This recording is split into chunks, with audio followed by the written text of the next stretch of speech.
नमस्कार सभी को। दोस्तों, मोदी सरकार की मुसीबतें कम होने का नाम नहीं ले रही हैं। एक खत्म नहीं हो रही है, उसके ऊपर दूसरी गिर जा रही है। और अभी तक एप्स्टीन फाइल, ट्रेड डील का मामला कम नहीं था कि अमेरिका के हाथ में भारत की फिर से एक कमजोर नस आ चुकी है।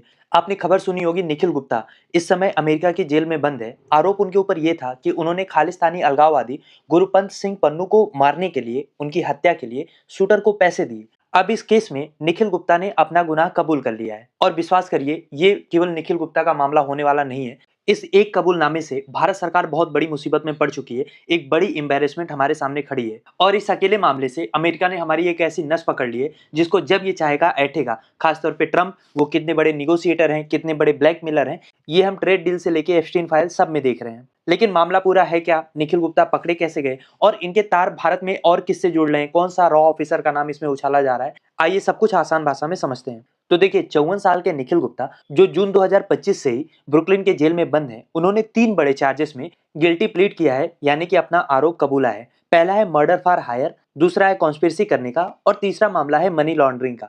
इन तीनों आरोपों को अगर हम मिला के देखें तो इनको मैक्सिमम सजा हो सकती है 40 साल की। लेकिन यहाँ पे मामला केवल निखिल गुप्ता तक खत्म नहीं हो रहा है, क्योंकि उन्होंने अपने स्टेटमेंट में ये बात भी स्वीकार की है कि विकास यादव नाम का भारत के रॉ का ऑफिसर उनके साथ इस कॉन्स्पिरेसी में शामिल था। और इसी स्टेटमेंट के बदौलत अमेरिका के जस्टिस डिपार्टमेंट का ये दावा है कि विकास यादव ने ही निखिल गुप्ता को पन्नू के घर का पता दिया, उनके फोन नंबर्स और उसकी डेली एक्टिविटीज की जानकारी दी। अब मन्नू के बारे में तो आपको पता ही है, फिर भी मैं थोड़ा सा बता देता हूँ। ये बेसिकली अगर भारत के लिहाज से आप देखें तो एक खालिस्तानी आतंकवादी है जो हमारे देश में विमानों को उड़ाने की धमकी देता है, भारत के टुकड़े करने की धमकी देता है। लेकिन क्योंकि वो अमेरिका का सिटीजन है तो उसके फ्रीडम ऑफ स्पीच के नाम पे अमेरिका उसकी रक्षा करता है। तो ऐसे में अगर इंडिया ने, मैं यहाँ पे अगर वर्ड यूज कर रहा हूँ कि अगर इंडिया ने ये कोवर्ट ऑपरेशन किया है, तो ऐसा नहीं है कि इंडिया इकलौता ऐसा देश है, बहुत सारे देश हैं और उनकी खुफिया एजेंसियां हैं जो अपने देश के हित के लिए इस तरीके के ऑपरेशन करती हैं, चाहे सीआईए हो, मोसाद हो या ब्रिटेन का MI6 हो। लेकिन अगेन, जासूसी की दुनिया का पहला नियम यह है कि पकड़े मत जाओ,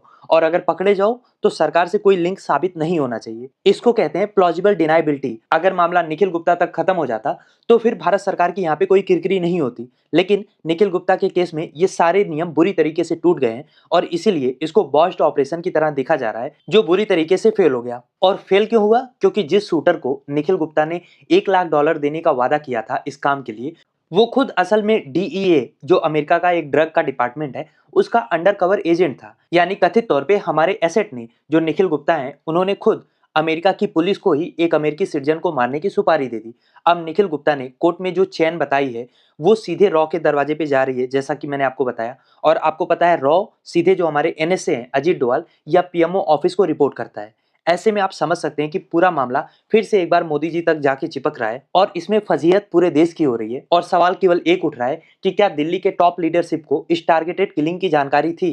अब अगर मैं आपको भारत का ऑफिशियल स्टैंड बताऊं तो भारत ने हमेशा से कहा है कि इस तरीके की जो एक्स्ट्रा जुडिशियल किलिंग है, कि किसी और देश में जाके वहां के सिटीजन को टारगेट करना, ये हमारी सरकारी नीति नहीं है। लेकिन इस कबूलनामे के बाद दुनिया भर में भारत की जो क्रेडिबिलिटी है, जो हमारा ऑफिशियल स्टैंड है, उस पर एक बहुत बड़ा दाग लग रहा है। और मामला केवल दाग लगने, दाग हटने तक का नहीं है। आगे आगे मैं आपको और बता रहा हूँ कि इससे क्या क्या प्रैक्टिकल में दिक्कत हो सकती है, और दिक्कत बड़ी हो सकती है। रीजन उसका है कि वहां सामने अमेरिका में ना ट्रम्प बैठा हुआ है। वो चाहे एप्स्टीन फाइल हो, चाहे सैंक्शन के जरिए टारगेट करना हो, किसी भी तरीके से अगर उसके हाथ में कोई भी चिप लग जाती है, कोई भी बार्गेनिंग चिप उसके हाथ में आती है, तो वो उसको भरपूर यूज करता है। अब आप खुद सोच के देखो, भारत और अमेरिका के बीच में अभी ट्रेड डील चल रही है, वहां पे वो सारे अपने टर्म्स एंड कंडीशन लगा ही रहा है। ऐसे में निखिल गुप्ता का मामला, और मामला क्या, बाकायदा कबूलनामा, वो भारत सरकार के ऊपर दबाव बनाने के लिए यूज करेगा। क्योंकि निखिल गुप्ता को तो जो सजा होनी है मान लो हो ही जाएगी, लेकिन विकास यादव जो इस मामले का पूरा सबसे कमजोर कड़ी है, जो हमारे रॉ के ऑफिसर हैं,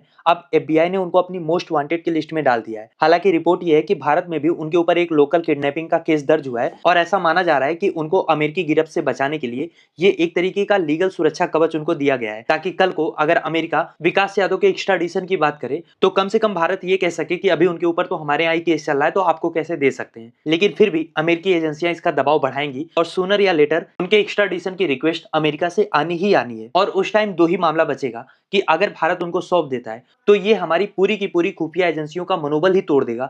इंटरनेशनल जो बेइज्जती होगी वो अलग, और उनको सौंपने का मतलब है कि हम सीधा एक्सेप्ट करेंगे कि हाँ, हम ये जो एक्स्ट्रा जुडिशियल किलिंग है वो करा रहे थे। और आपको एक मैं हाइपोथेटिकल सिचुएशन बता रहा हूँ कि मान लो विकास यादव को भारत सरकार सौंप ही देती है, तो भी वो मामला वहाँ खत्म नहीं होगा। वो भी किसी का नाम लेंगे, फिर वो लपेटे में आएगा, उसके ऊपर का अधिकारी, ये मामला रुकने वाला नहीं है।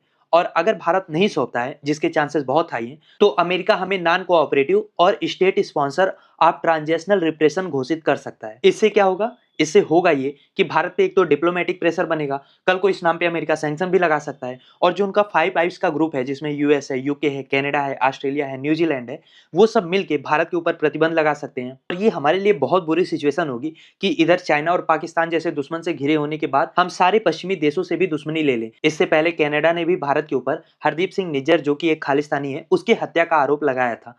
तो कुल मिला-जुला के भारत के ऊपर बहुत प्रेशर बनने वाला है। हालाँकि ऐसा नहीं है कि अमेरिका कोई बहुत दूध का धुला हुआ है या वो एक्स्ट्रा जुडिशियल किलिंग नहीं करता है। वो तो अभी आपने देखा बाकायदा राष्ट्राध्यक्षों को ही उठा लेता है। वेनेजुएला के राष्ट्रपति को उठा लिया, पाकिस्तान में घुसकर बिना पाकिस्तान की इजाज़त के ओसामा बिन लादेन को मारा, कासिम सुलेमानी को ड्रोन से उड़ा दिया।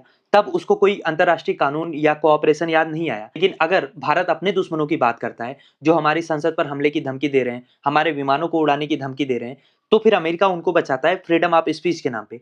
अगर अमेरिका ने ही पन्नू के ऊपर एक्शन ले लिया होता, तो शायद ये इवेंट यहाँ तक जाता ही नहीं। और पन्नू ऐसा नहीं है कि कोई बहुत बड़ा पॉलिटिकल एक्टिविस्ट है या अमेरिका का बहुत बड़ा एसेट है। वो एक डेजिग्नेटेड टेररिस्ट है भारत की नज़र में, और उसके ऊपर दर्जनों केसेस हैं, उसके सबूत भी हैं। लेकिन वही है कि राजनीति में या डिप्लोमेसी में मॉरल हाई ग्राउंड उसी का होता है जिसके पास लीगल डॉक्यूमेंट हो। और फिलहाल के लिए निखिल गुप्ता का साइन किया हुआ कबूलनामा अमेरिका के हाथ में सबसे बड़ा हथियार है। अब यहाँ पे सवाल एक ये भी है कि क्या भारत की ओर से गलती हुई है? क्या भारत की ओर से अगर ये ऑपरेशन किया गया तो इसमें बहुत ज़्यादा लापरवाही बरती गई? तो इसका जवाब है हाँ, क्योंकि एक प्रोफेशनल एजेंसी का काम ही होता है कि इतनी क्वाइटली, इतना शांति से काम हो जाए कि किसी को कानो-कान खबर ना हो। 20-30 साल बाद लोग उसकी चर्चा करें तो शायद ही कुछ खुले, लेकिन तत्काल में ऐसे चीज़ें खुल जाएँ, ऐसा नहीं होना चाहिए। यहाँ पे जिस तरीके से निखिल गुप्ता जैसे सी ग्रेड एसेट का इस्तेमाल किया गया है, वो दिखा रहा है कि ऑपरेशन की बारीकियों को भी ध्यान में नहीं रखा गया। ना आपको अमेरिका का ही एक एजेंट नहीं मिलता पन्नू की सुपारी देने के लिए। और कोर्ट में जो दस्तावेज हैं, उसके अनुसार जून 2023 में ही $15,000 की पहली किस्त उस अंडरकवर एजेंट को इन्होंने सौंप दी थी। ये मनी ट्रेल जो है ना, कि पैसा कहाँ से आया, किसके अकाउंट से उस अंडरकवर एजेंट के पास गया, पहले निखिल गुप्ता के पास आया होगा ऑब्वियसली। तो ये जो मनी ट्रेल है, ये भारत के लिए एक बड़ी मुसीबत बन सकती है। इसके अलावा निखिल गुप्ता को प्रॉग में जब गिरफ्तार किया गया था, तब वो वहाँ पे एक बिज़नेस ट्रिप के लिए थे और भारत ने उन्हें बचाने की पूरी कोशिश भी की। लेकिन चेक की अदालतों ने अमेरिका के सबूतों को ज़्यादा मजबूत माना और उनको अमेरिका को हैंडओवर कर दिया। तो दोस्तों, बॉटम लाइन ये है कि निखिल गुप्ता को सज़ा अभी मई में होगी, लेकिन भारत के लिए ये सज़ा उसी दिन शुरू हो गई जिस दिन ये खबर हेडलाइन बनी थी। निखिल गुप्ता का कन्फेशन केवल उनका आत्मसमर्पण नहीं है, ये भारत के इंटरनल सिक्योरिटी और हमारे एक्सटर्नल अफेयर के बीच में जो तालमेल का फेलियर है, उसका सबूत है। इसमें कोई शक नहीं है कि हमें पन्नू जैसे आतंकवादियों से निपटना ही होगा, लेकिन फिर भी तरीका वो होना चाहिए जो दुनिया की नज़र में ना आए। अब सवाल ये है कि क्या हम नेशनल इंटरेस्ट के नाम पे अंतर्राष्ट्रीय कानूनों को दरकिनार कर सकते हैं? और अगर इसका जवाब हाँ है, तो फिर हमें उसके कॉन्सिक्वेंसेस भी भुगतने होंगे। बदकिस्मती ये है कि ट्रंप के हाथ में एक बार फिर से एक लॉटरी लग गई है, एक बार्गेनिंग चिप लग गई है और ये इसको भरपूर यूज़ करेगा भारत की आर्म ट्विस्टिंग करने में। आप कैसे देखते हैं इस मामले को? लिखिए अपनी राय कमेंट बॉक्स में। और अगर अभी तक आपने चैनल को सब्सक्राइब नहीं किया है, तो प्लीज़ चैनल को सब्सक्राइब करिए ताकि ऐसी और भी वीडियोज़ हम आपके लिए ला पाएँ।